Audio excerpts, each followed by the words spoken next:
இருந்தேன். எனக்கு நல்ல வேலை ரொம்ப நேரம் கிடைச்சிச்சு ஜட்ஜ் பக்கத்தில் உட்காரத்துக்கு. அங்கே நான் பார்த்துக்கிட்டு இருக்கும்போது ஒவ்வொரு பாடகரும் பாடும் பொழுது ஜட்ஜ் என்ன பண்ணிக்கிட்டு இருந்தாங்க நான் பார்த்துக்கிட்டு இருந்தேன். ஆனால் யேசுதாஸ் சார் தான் வந்து குறிப்பிட்டு நோட் பண்ணிக்கிட்டு இருந்தேன்.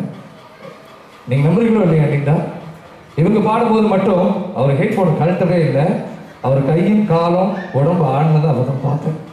அது ரொம்ப பெருமையாக இருந்துச்சு. ஏன்னா நம்ம நாட்டு கலைஞர்கள் பாடும் போதும், அதாவது அவங்களாம் வந்து ஜாம்பவான்கள் இல்லையா, பயங்கரமான ஜாம்பவான்கள். அவங்களாம் நிற்க பக்கத்தில் நிற்கிறதே பெரிய விஷயம். அவரே ரசிச்சிருக்காரு அப்படின்னா அன்னைக்கு அவங்களுக்கு ஃபர்ஸ்ட் ப்ரைஸ் கொடுக்கலன்னா அது வந்து எங்கேயோ ராங்னு தான் சொல்லணும். அவங்களுக்கு ஒரு பலத்தை கைத்தட்டல் கொடுங்க. அவங்க உண்மையிலேயே எனக்கு தெரிஞ்சு அவங்க வந்து இந்துஸ்தானி மியூசிக்லாம் படிச்சிருக்கிறீங்க அப்படின்னு கேள்விப்பட்டேன். கொஞ்சம் ஆனால் கொஞ்சம் இல்லை. ஆனால் உங்களுடைய திறமை வந்து ரொம்ப பேர் பாராட்டுற அளவு இருக்குது.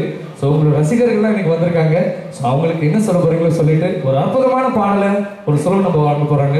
இது உங்களுக்காக அலிண்டா அவங்க. எல்லாரும் எப்படி இருக்கீங்க? நல்லா இருக்கும். ஒவ்வொரு தடவையும் ஸ்டேஜ் மேலே இருந்தால் அந்த ஒரு நர்வஸ் கண்டிப்பாக இருக்கும் ஃபர்ஸ்ட் சாங் பாடும்போது. ஸோ விக்கி சொன்ன மாதிரி அவருக்கு ஒரு பெரிய தேங்க்ஸ் சொன்னேன். நல்ல வேலை அவர் பக்கத்தில் நின்று இதெல்லாம் நீங்கள் நோட்டீஸ் பண்ணதுனால எனக்கு இதுதான் ஃபர்ஸ்ட் டைம் நான் கேட்குறேன். நான் யேசுதாஸ் சார் இந்த மாதிரி ரசிச்சு கேட்டிருந்தது அதுவே ஒரு பெரிய அவார்டு தான் இருக்குது. ஸோ உங்களுக்காக மீண்டும் பல தடவை வந்திருக்கேன் பிள்ளைங்களை பாடுறதுக்கு. மீண்டும் மறுபடியும் ஒவ்வொரு டைமும் பிள்ளைங்களை பாடினா ஒரு தனி சந்தோஷம் தான். ஏன்னா உங்களோட வரவேற்பு உங்களோட ஆதரவு கொடுக்கறது பயங்கரம். ஸோ ரொம்ப நன்றி, தேங்க்யூ ஸோ மச். உங்களுக்காக என்னோட ஃபர்ஸ்ட் சாங் Nice song.